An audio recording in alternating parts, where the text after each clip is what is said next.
Hello అండి అందరికీ. మా కన్నయ్యకి అయితే చాలా ఫీవర్ వచ్చింది. ఈ మంత్ 28కి మా కన్నయ్య బర్త్డే. కానీ బర్త్డే ముందే ఇలా జరుగుతుందని ఎక్స్పెక్ట్ చేయలేదు. నా వాయిస్ కూడా మొత్తం చేంజ్ అయిపోయింది. మా కన్నయ్యకి అయితే ఫుల్ ఫీవర్, కోల్డ్, కాఫ్. అందుకే సిరప్లు పోస్తున్నాను. వాడికి చాలా వీక్ అయిపోయాడు అసలు.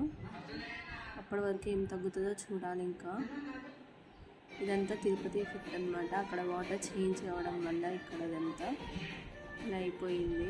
సడన్గా అలా సడన్ వాడికి అసలు ఓపిక కూడా లేదు.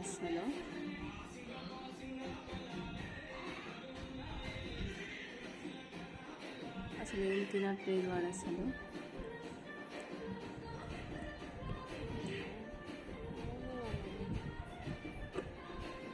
చూడండి ఎలా డల్ అయిపోయాడు అసలు.